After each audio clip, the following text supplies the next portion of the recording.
All right, we are live. So I want to. We're going to do one on Bryce Laspisa, uh, August 30th, 2013. A 19-year-old Bryce Laspisa told his parents during a call that he was going to pull over and take a nap before driving home to see them. The next morning, his vehicle was found abandoned on its side. Bryce's scent was tracked to a rest stop, but he was never found. Um, Now, I heard it was right across the road. Um, the scent was right across the road from the truck stop. As far as I know, he was never caught on any cameras at the truck stop. So, really, or any sights of him, uh, any legit sites. I believe his dad um, said somewhere, I read somewhere that there was a sighting of somebody confused that fit Bryce's description coming out of the truck stop. That's never been confirmed. There's a lot to this. That's just a basic overlay. That's just a basic overlay of it. So I want to play this video. This will be a little bit more um, descriptive. Many days, it's quiet. 3 years ago, this was a potential crime scene, a ground zero of sorts, a concentrated effort to find 19-year-old Bryce Laspisa. The Orange County teen was traveling home from Northern California when police found his SUV overturned. Investigators came across his laptop and other valuables when they searched the road. But as for Bryce Laspisa, he was nowhere to be found. Divers hit the water, searching the lake's murky bottom for clues, as rescue teams combed the area from the sky. But still, no answers. A thorough search, just like they did on Friday. They came back again today, and we still haven't found this mass. A lot of water. 4 days later, a cyclist found a body set on fire in the same area. Condition of the body right now, because of being burned, we're unable to determine who that is. And the coroner's going to have to provide a positive identification for us. In a tragic coincidence, investigators determined the burned body was not Bryce. 3 years after their son's disappearance, parents Karen and Michael Laspisa still hold hope for their son's safe return. We keep hope alive.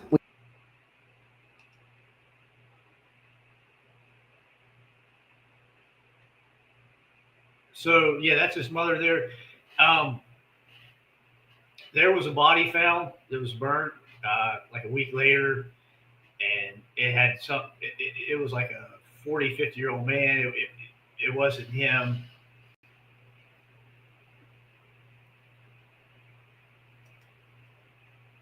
We have heard stories of people that have been missing for years and that are found. And that's always our hope, that we keep our faith that Bryce will be found. When an unidentified body is found in the area, the Laspisas contact a detective to see if it's their son. The DNA is there, the dental records are there, the fingerprints are there. So if remains are found, we know that he would be identified. But to this day, no remains found have been identified as Bryce. Billboards asking for help to find the missing teen have gone up in Castaic, but to no avail. We still have people send in just tips as well as some photographs, but there's never been any confirmed actual sighting of Bryce. Theories to why Bryce disappeared continue to circulate. Some people, including law enforcement, believe he left voluntarily. If Bryce is still alive out there, that he doesn't know who he is. I mean, because I truly don't believe that Bryce is willingly not contacting me. Through the clouds of mystery is unwavering hope and a painful drive to find answers. a parent's quest to find their son. It's been 3 years of a nightmare. But 3 years later, still no word, still no answers. Reporting for The Signal, I'm Austin Dave. There's a bulletin board with information on it. So, Tell me, Brandon, where were you when you heard about it? Can you give me a kind of a that was reaction? from, sorry about that. That was a previous video that I did. Let me see if I can find some other videos here while I'm doing that. Yeah, I just got done doing a video on Missy Beavers, and I still got all the stuff up here.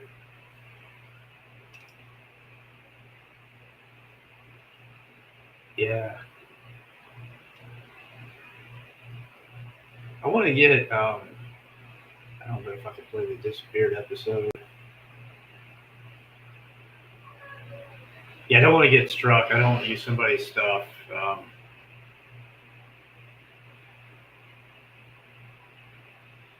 Yeah, there's psychics and everything else on this. There's been a lot of sightings. Nothing's panned out in that Oregon, California area. He went missing. 3 years after their son's disappearance, parents Karen and Michael Laspisa still hold hope for their son's safe return. We keep hope alive. We have heard stories of people that have been missing for years and that are found. And that's always our hope, that we keep our faith that Bryce will be found. When an unidentified body is found in the area, the Laspisas contact a detective to see if it's their son. Yeah, they hired a private Remains investigator, I there, the believe. dental records are there, the fingerprints are there. So if remains are found, we know that he would be identified. On August 30th, 2013, at around 2 a.m., a 19-year-old man named Bryce Laspisa made a phone call to his mother, Missing Karen, his mom and to his tell her dad. that he was too tired to continue driving for the They night said and they that were he all was going really to stop to close. sleep. Karen was not happy that Bryce was stopping, but she agreed that she would see her son in the morning. Later on that morning, Bryce's family was informed by the California Highway Patrol that Bryce's vehicle was found wrecked and driven off of a 25-foot I don't think that's embankment actual picture. near Castic Lake, Yeah, that's and that Bryce was not there. Bryce Laspisa was born April 30th, 1994 in Springfield, Illinois. He was an only child to his parents, Karen and Michael. Bryce was an easygoing child with a kind demeanor, and he had many friends when he was young. Bryce graduated from Naperville Central High School in 2012 and moved with his family to Laguna Niguel, Orange County, California. Shortly after moving, though, Bryce started college and moved to Chico, California to attend Sierra College. Bryce's first year at college went well. He earned good grades and got along well with his roommate Sean Dixon. Bryce also began a romantic relationship with another student named Kim Sly. Bryce was optimistic about his future and often told his friends and family that he was excited to continue in his schooling. As the summer break of 2013 came to an end, Bryce's behavior began to change from his normal, kind, easygoing personality to withdrawn and depressed. Kim questioned Bryce about what was going on with him, and he admitted that he was taking a medication called Vinase. Vinase is a medication commonly prescribed to people with ADHD. Yeah, this is remember It is the amphetamine derived victims and can cause psychosis, depression, and mania podcast. It looks when like taken improperly. Bryce was never diagnosed with ADHD or disordered eating, so he was most likely purchasing the medication illegally to help him concentrate at school. I don't know how to On tag top the of the video. Vinase, Bryce's friend Sean told investigators that he had begun drinking hard liquor almost every day. He would drink as much as 2 fists in a weekend. Bryce claimed he used the 2 vices so he could stay up and play video games throughout the weekend, and Sean and Kim were worried about Bryce and felt that he may be having problems with his mental health. But Bryce would continue to be dismissive when they asked him about how he was feeling. Shortly after the school year began, Bryce broke up with Kim on August 27th. He sent her a text message that said she would be better off without him. He also sent Sean a text message that was out of character for him. He said, quote, "I love you, bro. You were the best person I've ever met. You saved my soul," end quote. Sean and Bryce were close, but they did not often speak to each other in that manner, so it was off-putting to receive that type of text message. Bryce also gave Sean his Xbox game system and a pair of diamond earrings that was a present he received from his mother. On August 28th, Bryce was at Kim's house and was behaving erratically. He called his mother Karen and was upset because Kim took his keys to his 2003 Toyota Highlander because she believed that he should not be driving because of his behavior. Karen urged Kim to give Bryce his keys back, and she told her son to return home so he could go to bed. Bryce left Kim's home at around 11:30 p.m., and he told his mother that he would speak to her the next day. About an hour and a half later, at about 1 a.m., Bryce called Karen again and told her that he would be coming to their home to visit. She believed at this time Bryce was calling from his apartment, but later investigators found through phone records that he was calling from a payphone about an hour south of Rockland, California. At around 9 a.m. on August 29th, Bryce was found on the side of the road near the town of Buttonwillow by the owner of a local gas station named Christian. Christian assisted Bryce by bringing him 3 gallons of gasoline so he could make it to the gas station to fill up. He was there like 8 hours. Bryce did not drive off from the spot until around 3 p.m. At around 11 a.m. on August 29th, Karen was notified that Bryce had used their car insurance's roadside assistance service. His family was worried, and they filed a missing persons report with the Orange County Sheriff's Department.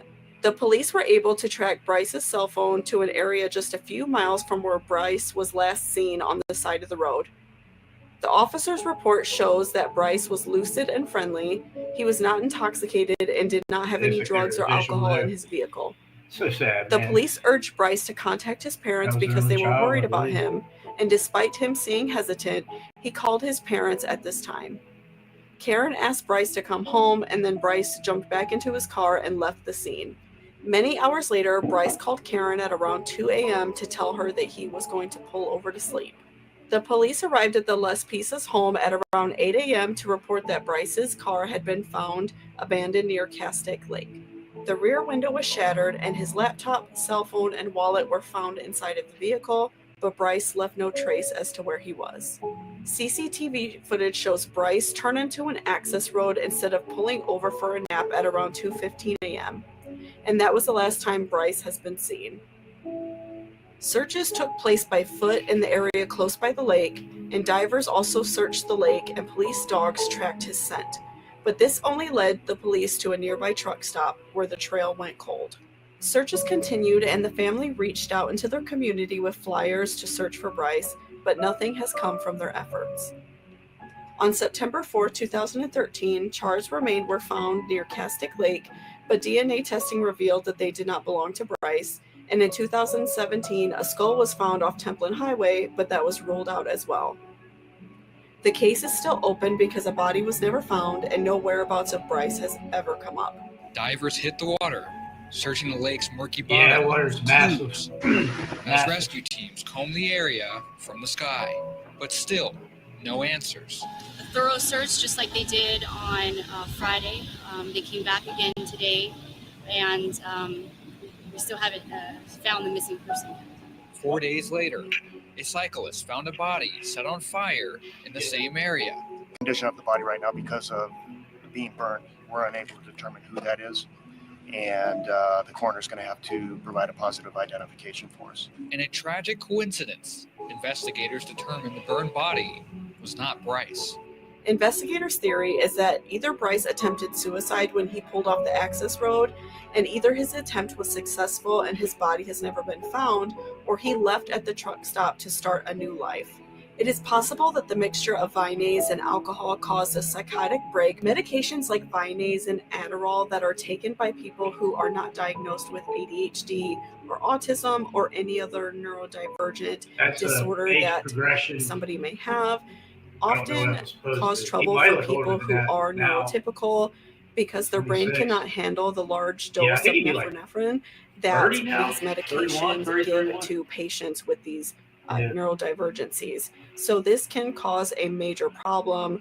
If you do not have these issues, they often cause psychotic breaks and depressive episodes and mental breakdowns in these type of people. We often see this in students who are trying to stay awake and concentrate on tests, but these type of medications can be very dangerous if you are not neurodivergent or if you don't suffer with those issues. There is also the possibility that Bryce had an issue with his dealer and was worried for his life. The drive from his apartment to his parents' home should have only taken about 3 hours, and he stopped several times and seemed as if he did not want to be found. I feel so sorry for Bryce's family. His mother, Karen, has said, quote, "I'll never give up, but it's really difficult. It's gut-wrenching every day not knowing. It's a living nightmare," end quote. It has been almost 10 years since Bryce's disappearance, and at the time of this recording, no further clues have ever emerged. If you have any information about Bryce, please check my description box for ways to report that information. Thank you all so much for watching this video. I hope you found it helpful and informative, and I hope you all have a great day and stay safe out there. 3 years after. So, credit to on that wonderful video. Remember the victims. Remember the victims. So, I wanted to give them their props. I used their video, so thank you. Please don't strike me.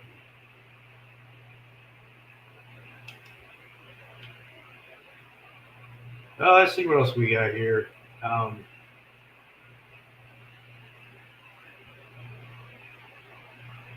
Yeah, I mean, he was at that Buttonwillow for a while. I believe there was a tow truck driver named Christian that called, that called back the parents and checked on him and kind of followed him out for a ways. And then he drove for a ways, and I believe he pulled off the road again. He said that he wanted to tell, his mom and dad something. He wanted to talk to him, but he wanted to talk to him in person. His mom offered to go up there, fly up there, and he told her not to. He was all right, and I believe he said, I'm coming home, and I'll tell you when I get home. I think it was like a 3 or 4 hour drive, but it took him like 12 hours or something. He kept stopping. Then he went up on this hill, and it looked like he may have tried to drive off the cliff, and the water line looked like it was closer than what it was, but there was like an embankment in between it, and that's where his car wrecked and turned over. And I believe it looked like he kicked out the back window when it was turned over, and I guess he grabbed like a backpack and grabbed something out of it. It was open, and I guess they're assuming he grabbed something out of it, but he left like his phone and his credit cards and stuff like that, behind him. Kind of reminds me, maybe, Into the Wild. I don't know if anybody's ever seen that movie where the guy, burns he graduates school, he burns his credit cards, his driver's license, his money, and he just wonders. And there's like 3 parts of the movie, and there's like these people he meets, and I don't want to spoil the movie for you, but it could be one of those things where he started a new life. The dog scent, if you go by the dog scent, it sounds like the path that he took, it was a path where he was trying not to be seen. Some people think maybe he was meeting up with somebody there at Buttonwillow, and then with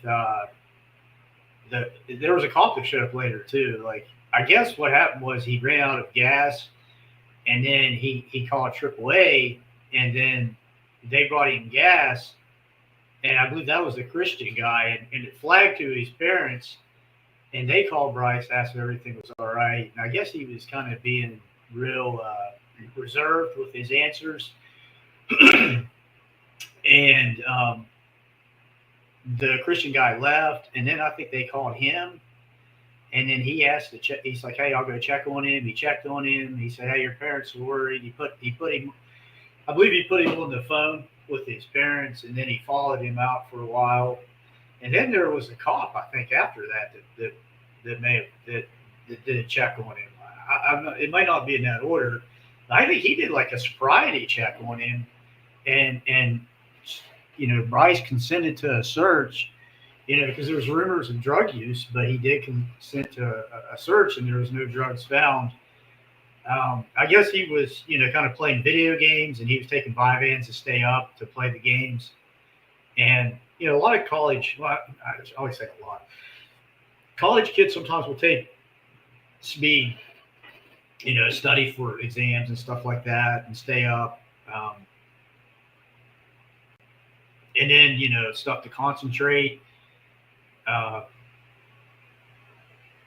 with that type of drug, I guess one of the side effects is like suicidal thoughts and harming yourself.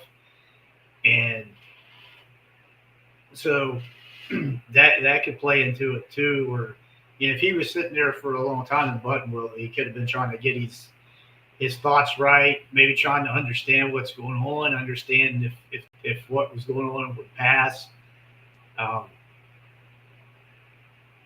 It's kind of like if he was freaking out or whatever, like I would have told the cops, like, hey, I took something, I'm not right, or go to a hospital if it was that bad, check myself in. Maybe that's what he wanted to talk about. Maybe he didn't know how to do that.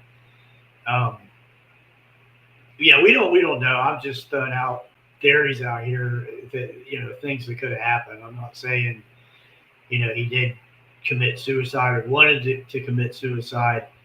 I'm just saying that these are things, that could have been going, that could have happened. And, let me put some warnings out here. These are my opinions of my own. Yeah, so, and this is for educational purposes only. And then, I guess when he finally left that last time, he was on the phone with them and they were asking for like road markers. And he was real vague and he said, I'll just go get a hotel, or no, they wanted to get him a hotel, pay for his hotel. And then he's like, I'll just pull off the side of the road and sleep. And then I think that's when he went up on that hill there and his car wrecked. And then like the police showed up at their house real early in the morning because they found the vehicle wrecked. And that's when it all kind of took off.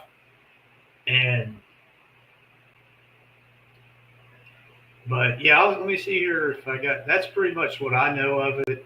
This might be a real short video. I don't think anybody's in the chat.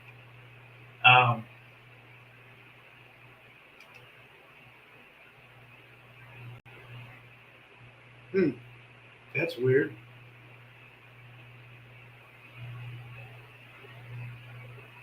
Yeah, there's not a whole lot of videos on him here.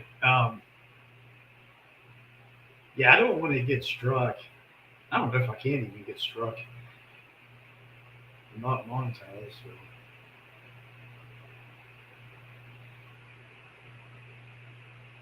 Yeah, there's psychics on here. I think the last video I played was a more current video.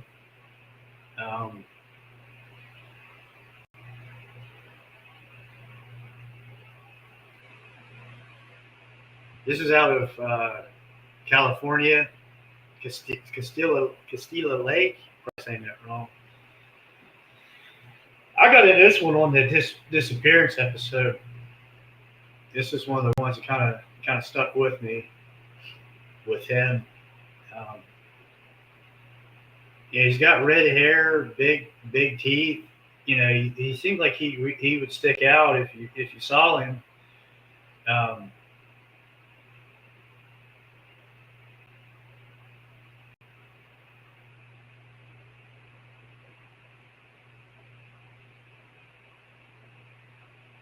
There were some videos of him on YouTube. Like, I think he had a YouTube channel, and then there was one thing like dancing or something. And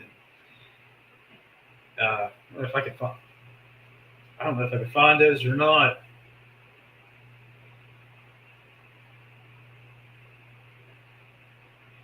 Yeah, it's not like this one is not real big. There's really not, like, I'm scrolling. It might even be showing it on the screen here. I'm scrolling all the videos. There's really not a whole lot. Videos on this. I'll just go ahead and go back and just kind of talk about it. There's one of the parents interview here I might play. But yeah, I think that there's a real good possibility he could still be out there.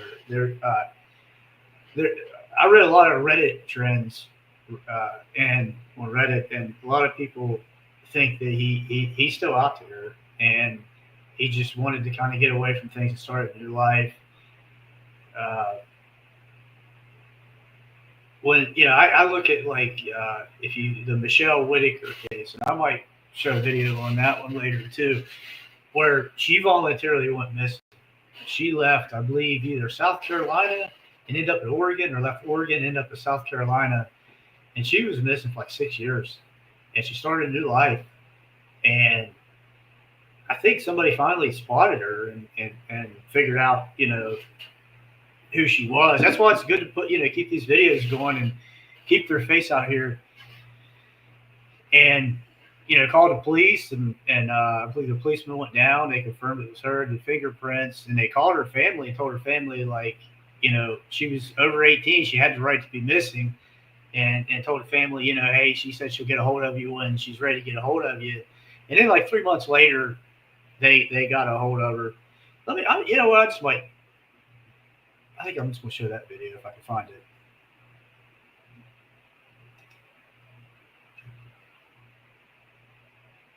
Because that's interesting. When people say, there's no way that somebody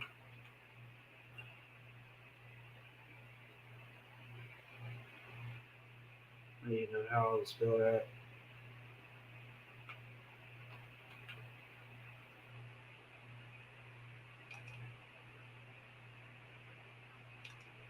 Oh my God, I'm just drawing a total blank here. Let me see here. Whitaker.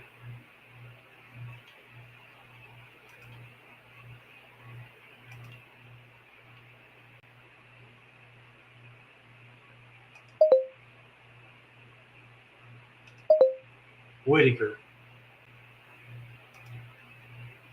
Okay. Is that right? It's Michelle Whitaker, wasn't it?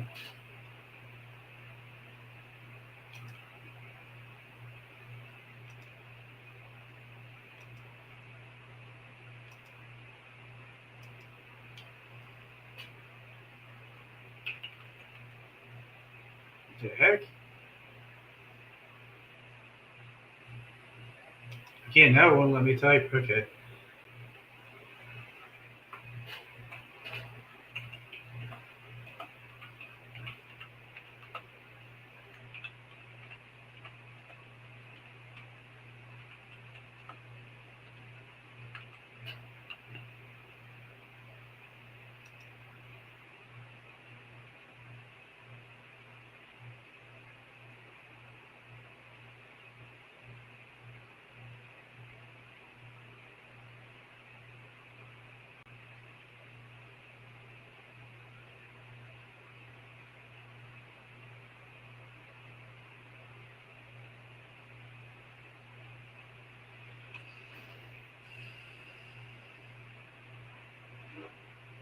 Well, I'll just tell you about it as I'm looking for the video here.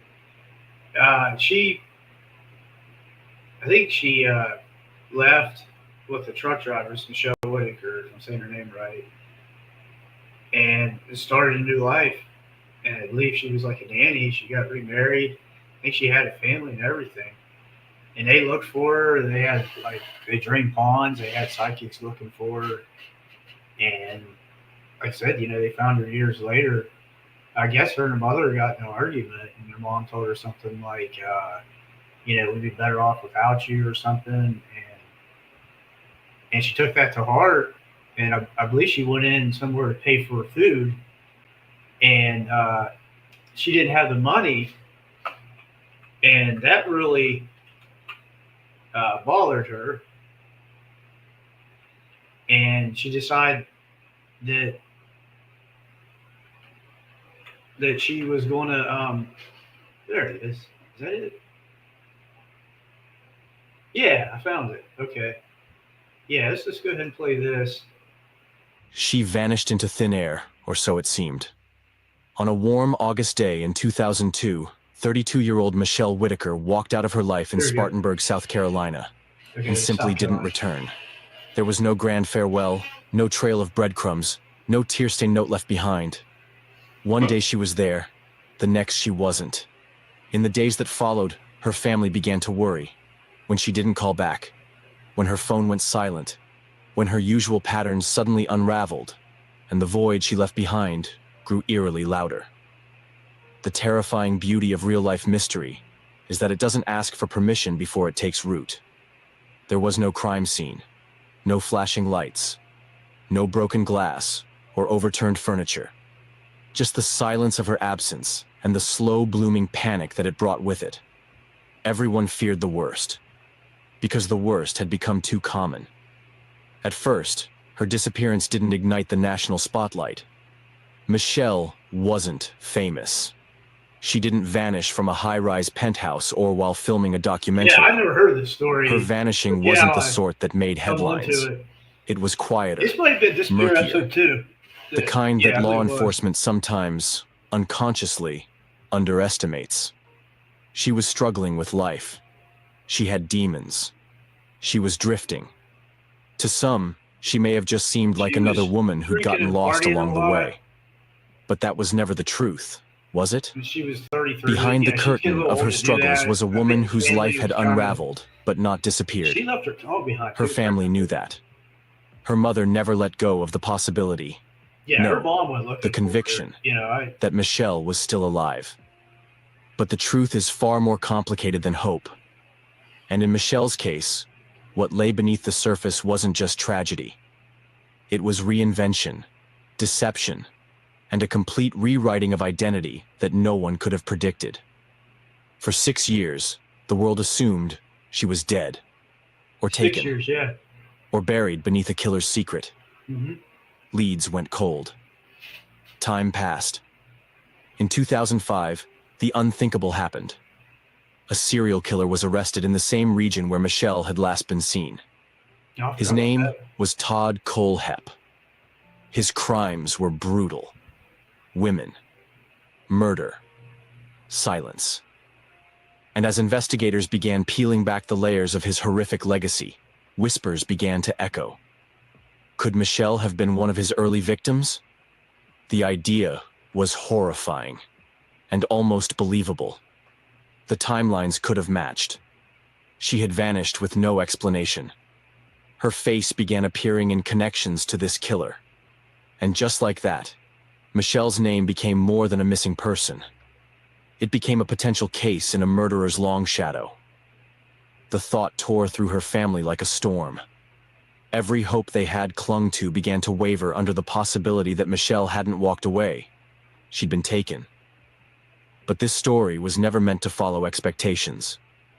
In 2008, 6 years after her disappearance, an astonishing truth surfaced. A simple tip led authorities across the country to Oregon. There, in a quiet community, under an entirely different name and identity, Michelle Whitaker was alive. Alive. And not only alive, but choosing to live as someone else.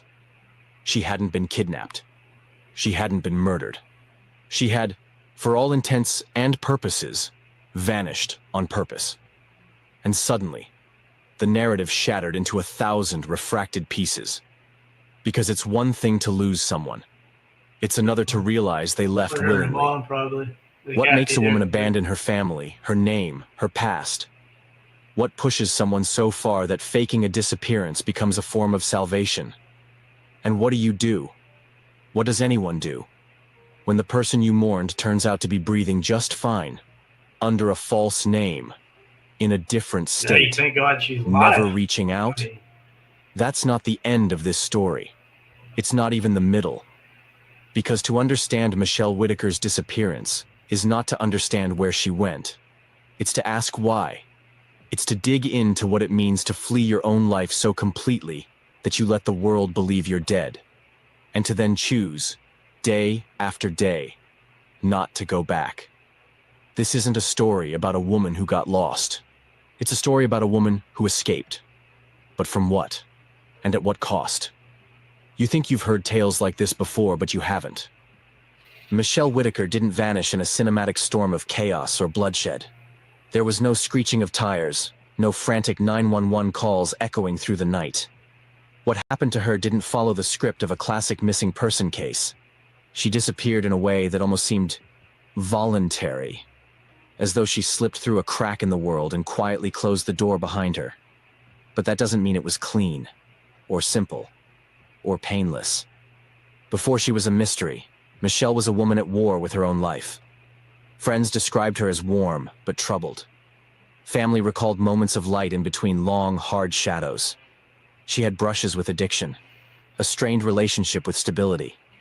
There were moments when she tried to pull it all together, then moments when she spiraled right back out.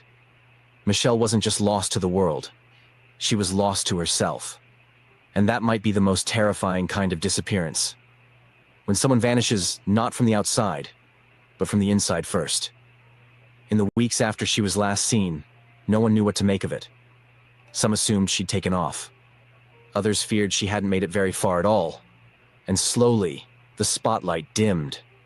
Police had little to go on. There was no body, no crime scene, no witness willing or able to offer. She was reaching rock bottom. Something was very wrong.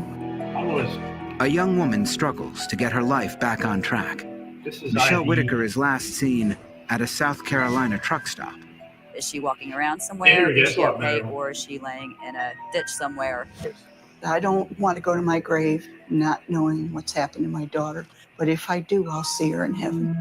Yeah, her mom, you know, when I say, this for her, they got in a fight, and I think it'll show here. And I'm not. I got a phone call. Her mom looked for her. And it was from a gentleman about 10 miles away that apparently she had been staying with.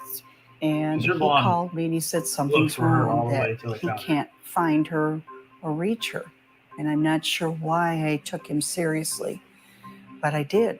In the weeks before her disappearance, Laura Andrews and her husband Chuck believe their daughter Michelle, or Shelley as she's known, is dangerously out of control. You know, I mean, she sounded like she struggled with alcohol. Alcohol was her main outlet. And she had been drinking and getting picked up a couple of times. And I think she was just trying to run from her problems and didn't know how to do it. As they had done once before, Michelle's parents make a difficult decision. To have to do that to your daughter was very painful. And it was painful for her. She was very upset with me. Michelle is supposed to be held in jail until a spot at a local alcohol rehab clinic opened up. But that's not how events unfold.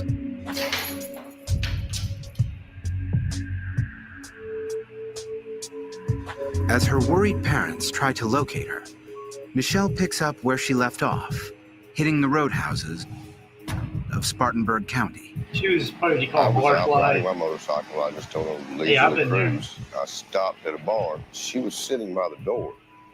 Yeah, I think they accused this guy. Peeking out the They door looked into this quite guy really often. hard. Looked like she was afraid, so I went over and spoke to her. It was getting late, getting dark again, and she wanted to go to a truck stop. And I told her I'd gladly take her to a truck stop in the morning. Police administer a polygraph to Brad Wines. At one point, he was a little bit suspect, but there was never an indication that he had done anything. There you go. And it turned out he didn't. You know, you look at people. As weeks go by, without any word from Michelle, they're not always guilty. Anxiety grows. She may have gone a couple of weeks without calling my parents, but she always called me. She always wanted, you know, be around the family. Even if she was mad at somebody in the family, she would still come around. Just like her. I knew that she was kind of in a desperate mode, I think, because she was reaching rock bottom. So I think that probably was what gave me the really big fear that I had that something was very wrong. A lot of times when people leave, they at least take clothing, a toothbrush. She left with basically nothing. There you go. Yeah. Like, yeah, Sebastian Rogers. Frustrated, restless, Michelle's parents take matters into their own hands. Periodically, they travel around, chasing down purported sightings of Michelle.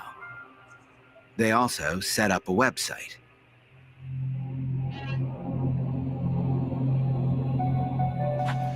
In 2002, Michelle Whitaker disappeared from a South Carolina truck stop.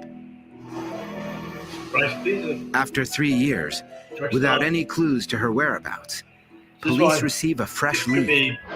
It could be similarities. An anonymous letter with a hand-drawn map pinpointing her buried remains. Oh, that was a psychic. Cadaver dogs search a rural area, roughly 25 miles from the truck stop where Michelle vanished. That reminds me of another case Logically and rationally, I was training myself to believe that she was dead. Right across But the there's road from always a part in you that she was okay somewhere. But the dogs never pick up a scent, and the search is eventually called off. Investigators are relieved, but remain puzzled by the letter. Looking back, I think to myself, why would anybody do that? I mean, that was cruel because it gave me a real fear that my daughter was dead. Michelle's file is now in the hands of cold case investigator William Gary. When he receives a call from an Oregon woman who claims to know Michelle, suddenly there is reason to hope. She knew that we had a missing persons case with the name of Michelle Whitaker. And she said, well, I believe I know where she is and that she's here in Oregon. An Oregon State police officer is sent to verify Michelle's identity. After some reluctance, the woman believed to be Michelle agrees to be fingerprinted. Yep. I was still asleep and the phone rang and I answered it. And it was Alan Wood from the police department. Turned out, he said, Bryce, we found Shelley and she's alive. It's Bastion and many others. Hello, who is this? Hi, honey. Just hold on a minute, Shelley. I have never stopped looking for you not one single day. Mother. 2 weeks later, at the Atlanta airport, I could be wrong. Michelle and her parents have their first encounter. I could be wrong about that. I put my arms around her at the airport and I just held her and cried. Michelle explains the moment in her own words. I kept touching them and squeezing them and hugging them. It was like a ghost had come to life or something. I was like, oh my God, you're actually here. Oh my God. I live on a farm with horses and lots of dogs and 7 kids that I watch. I don't make a lot of money. I don't do it for anything like that. It just makes my heart happy because the kids are wonderful. Amen.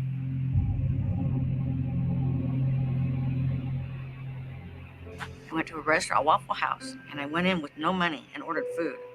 And then luckily the guy behind me, when I cried, paid for my food because I had no money. Oh, jeez. And that's stealing.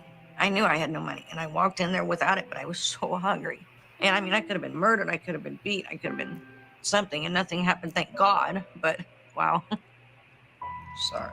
There's nothing to forgive. There's nothing to be angry over. There's just a second chance waiting for us. They're happy that I'm in a good place, that I am in a good place mentally. They're very happy for me. They're proud of me, which was really nice to hear. I enjoyed that. Yeah. See, that gives you a hope. I apologize. I thought her and the mother got in an argument, and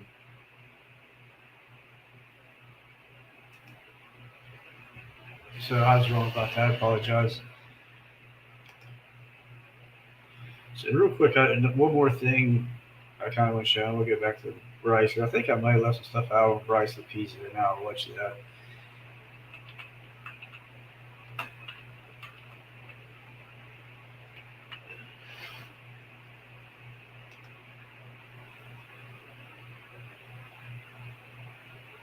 Which one's longer here? Okay, they're the same.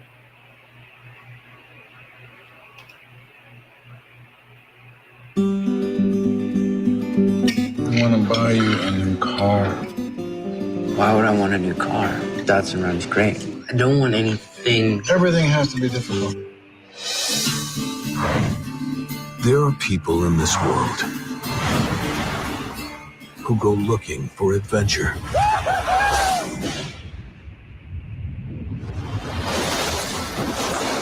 Christopher McCandless. This is a true story. Was searching for himself.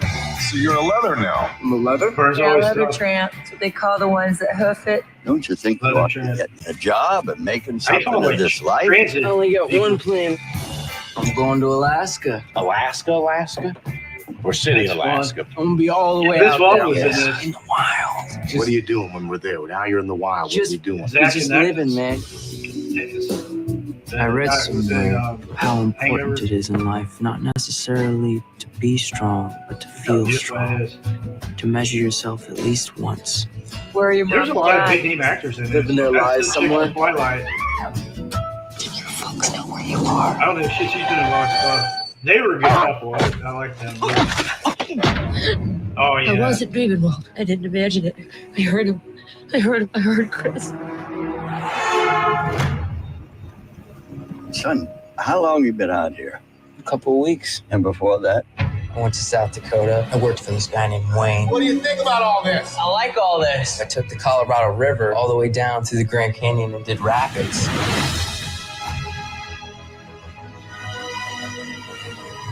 What's the N stand for? North. Your great Alaskan adventure.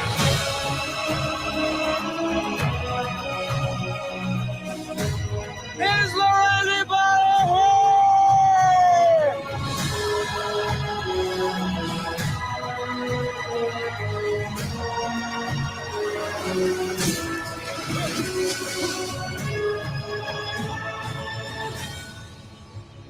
If you want something in life, reach out and grab it.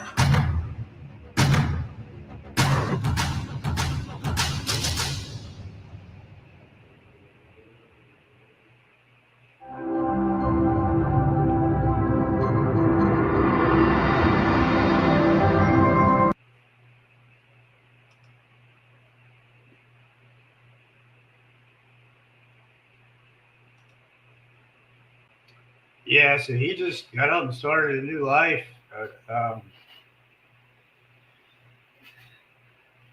I'm going to tell you the ending if you haven't seen the movie. What did it take him out, like 2007? So, I mean, all is possible. With these things.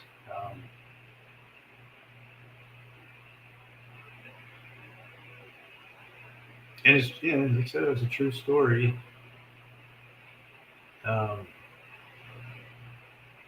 Bryce has been missing for about 10 years now.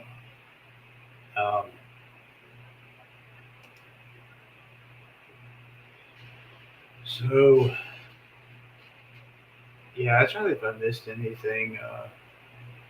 When he got out of his vehicle that wrecked, it was on its side.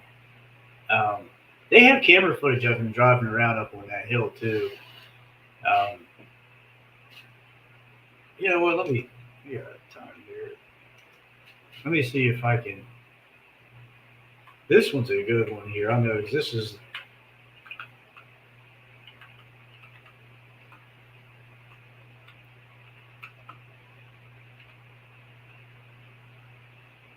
See if I can find the whole thing here.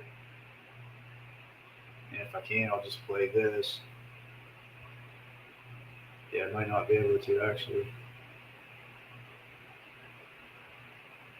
Dramatic. I was trying to find the disappeared episode. I don't think it's on here.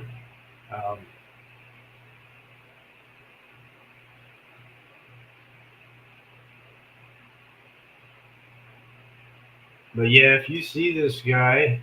Bryce Laspisa was a 19-year-old college student who apparently... There we go. Let's get this up here.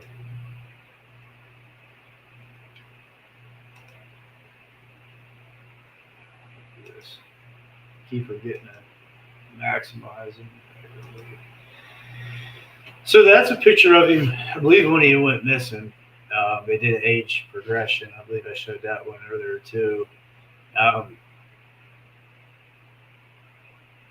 there's been a couple of sightings, nothing panned out. He has a big tattoo. It didn't show, but it's like a bull. I think it's like a sign or something, and then it's got his parents' initials in it up on the side of it, and it takes up like half of his arm, kind of like the Rock, with the bull, and so that's like a significant, trait to him. Now, he could have had that tattooed over. I know I think it was Montana. There was a kid. And they showed a picture of him, and it looked just like him, but he didn't have the tattoo at all. I guess he could have got it removed, but I doubt it. Hopefully, he's alive and he's out there. If not, then unfortunately, I would say he's probably in that water. That water's pretty deep. Now, the parents did sonar. They did a boat sonar, and they checked the water. But I read at Castile Lake, that water's really deep. There was somebody else that went missing. His name was Dale Ellis. Kind of the same thing. They found his car, and I think he did the same thing. But I believe he had like schizophrenia a little bad. And that could be a possibility with Bryce. Bryce was 19. They say schizophrenia hits young men around like 18 to 27-ish. So, it could have been that. It might not necessarily been the medication he was taking, the Vyvanse.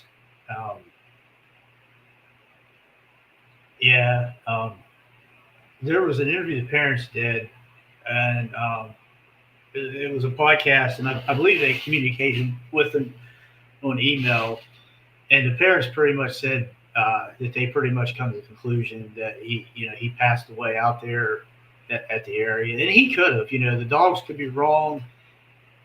They could have lost his scent, and there's he could have got a ride with the truck driver, like Michelle Whitaker did. He could have been meeting up with somebody. I read in some Reddit trends that a lot of people have theories that he started a new life. So I'm going to go ahead and end it there. We're about 52 minutes. I kind of figured this one would be a little bit shorter than the other ones. But yeah, that's Bryce Laspisa. Hopefully he's found alive.